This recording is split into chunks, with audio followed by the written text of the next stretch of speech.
So when I had the consultation with the consultant here who was telling me about the land and what I should do, she mentioned planting some berry bushes close to this fence line here because some of the soil could wash away if we didn't have something to stop it. So yesterday I bought some plants, and today I was going to dig a hole and start to plant them and see what happens.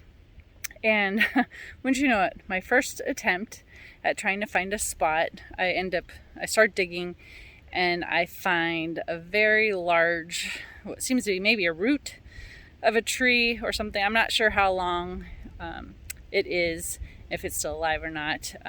So I'm gonna see if there's a way to dig just around it and pull that out. Otherwise I'm gonna have to pick a new spot.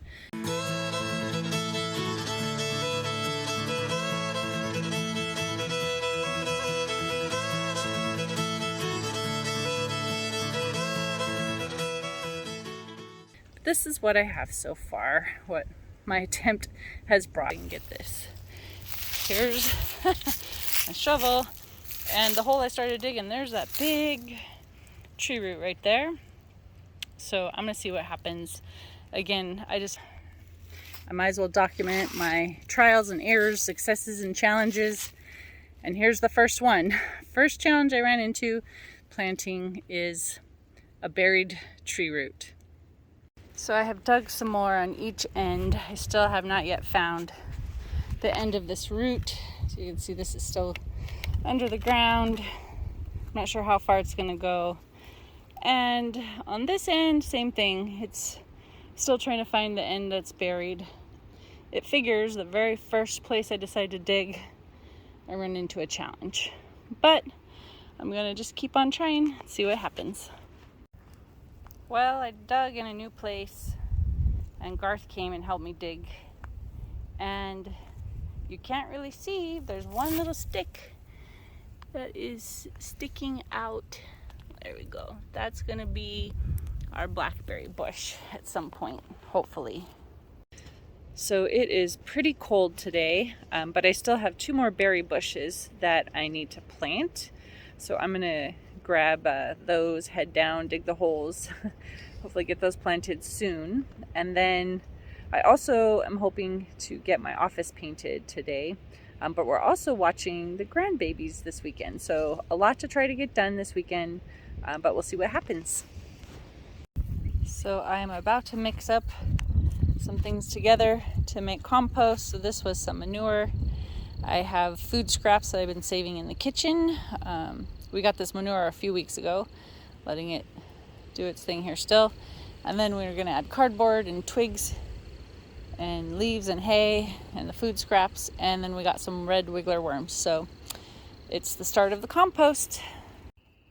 So behind me is our compost bin that we now have started. I bought that plastic, I guess, little thing that we could just wrap around and put the little wires in to hold it in place.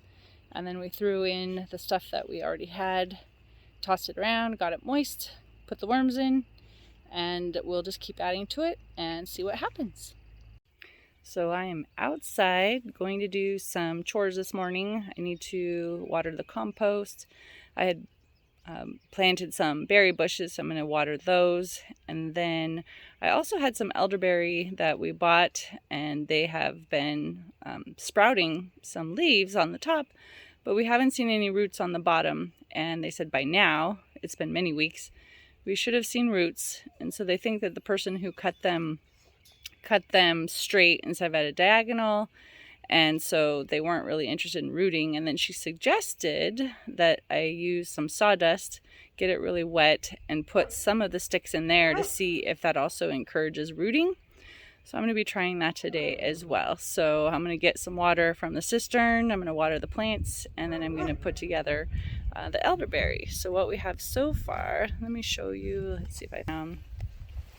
Here's the elderberry that I have right now. They'd been inside because of the threat of frost.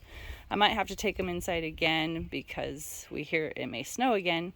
But anyway, I have 3 bottles with the water in there. You can see that there are some sprouts.